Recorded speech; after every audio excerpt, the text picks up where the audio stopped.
Hello and welcome to United Report. This is your home for all the latest Manchester United news, match updates, transfer stories, and in-depth analysis. Stay connected and never miss a moment. Subscribe now to stay ahead with everything happening at Old Trafford. Manchester United have Senna Lamens and one other keeper on their radar as Andre Onana's future continues to come under scrutiny. Onana has been heavily linked with an exit from Old Trafford after a string of poor performances since his £47.5 million move from Inter Milan in 2023. The Cameroonian has never quite looked comfortable for United in goal and has been savaged by fans and pundits over some high-profile errors leading to goals.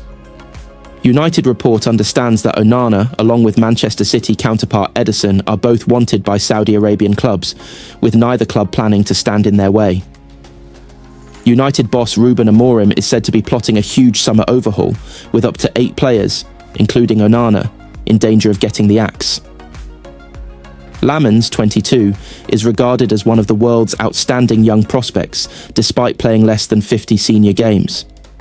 And Antwerp are hoping that the interest being shown by the 2 Manchester clubs, Newcastle, West Ham and Wolves, will spark a summer auction for a talent they believe is already worth £30 million. Lamens, who started his career with Club Brugge, is yet to win his first international cap, but was named in the squad for the Nations League playoff against Ukraine, alongside Real Madrid's Thibaut Courtois and Nottingham Forest's Matt Sells. The 6 feet 4 inches stopper is a commanding presence, but also has the ability to pass the ball out from the back with both feet. There is also interest in him from Italy, Spain and Germany, but his premium valuation puts Premier League clubs in pole position.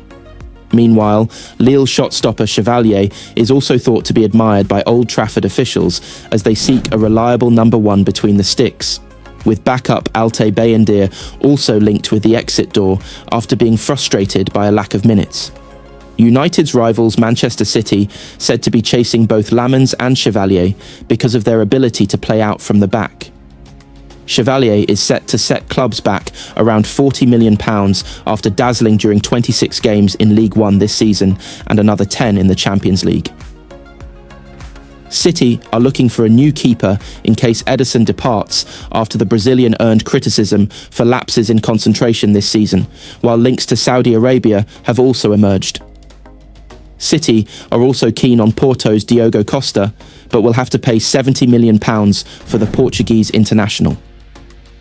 Onana has made 3 mistakes leading to goals this season, making a total of 80 saves, conceding 40 goals and keeping 8 clean sheets from 29 appearances.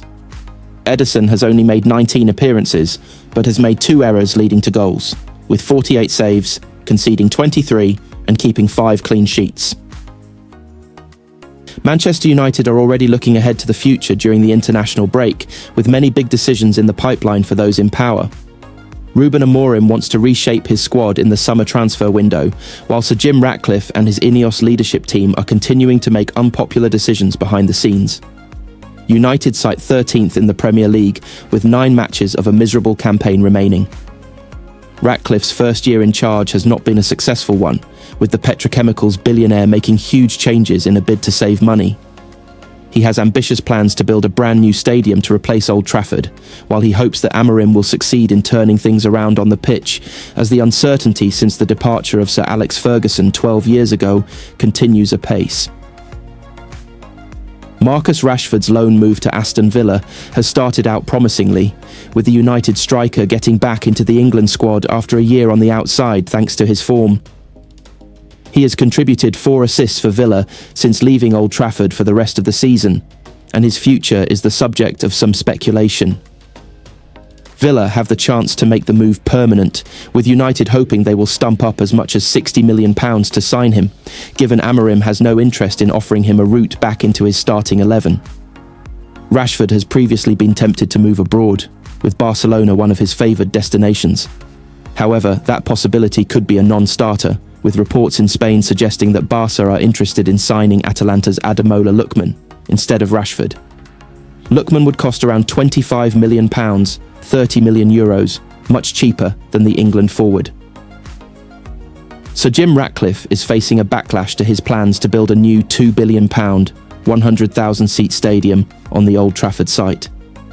Ratcliffe is courting public money for the scheme, which Ineos claims will provide £7.3 billion per year to the UK economy, 92,000 new jobs, more than 17,000 new homes, and 1.8 million more visitors annually. However, Graham Stringer, a Labour MP and former leader of Manchester City Council, believes it is outrageous that Ratcliffe is hoping to use taxpayers' money to further his own business interests. He told The Observer, "The stadium doesn't happen without public funds.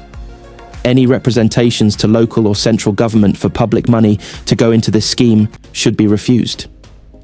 Injuries to Altay Bayindir and Tom Heaton have opened the door for a potential appearance for United youngster Ellich Harrison. The Manchester Evening News notes that Harrison has been impressing since being recalled from his loan at National League North side Chester City in January. The 19-year-old goalkeeper was on the bench alongside 22-year-old Dermot Mee for the 3-0 win over Leicester last weekend. The duo were unused substitutes, yet were close to involvement, with Andre Onana battling through illness to play in goal as usual. Harrison has been on the bench for both legs of the Europa League games against Real Sociedad and for the last 6 Premier League fixtures. He has been praised by under-21's goalkeeping coach Tommy Lee and could yet be thrust into the spotlight, like young defender Aidan Heaven. Sir Alex Ferguson named the 3 players he feels are the most underrated he managed during his legendary tenure at Manchester United. In a candid chat with Gary Neville, the Scotsman couldn't separate Brian McClair, Park Ji-sung and Ronnie Johnson as the unsung heroes of his time at Old Trafford. The iconic manager, who won an astonishing 49 club trophies, opened up to Sport Bible about his picks. "There's 3 players, I can't split them. Brian McClair, Park Ji-sung and Ronnie Johnson." He also expressed regret over not utilising Park Ji-sung more effectively in the 2011 Champions League final against Barcelona. Ferguson confessed to Neville, "When I watched the final against Barcelona at Wembley, I should have changed at half-time and put Park Ji-sung on Messi, admitting that it was a tactical error on his part. That was a mistake. I realised after 10 minutes and I was going to do it at half-time, but I said, we just equalised before half-time, they might see the game differently, and we may grow into the game better. We're actually quite good in the last 10 minutes of that game, and we could have been in front. But if I had played Park Ji-sung against Messi, I think we would have beat them." The trio of McClair, Park and Johnson continue to be revered by the United faithful as we take a look at what these Old Trafford legends have been doing since hanging up their boots. The former Manchester United hotshot has evidently switched up his style since hanging up his boots, rocking a bushy grey beard and lengthy locks that have left fans doing double takes.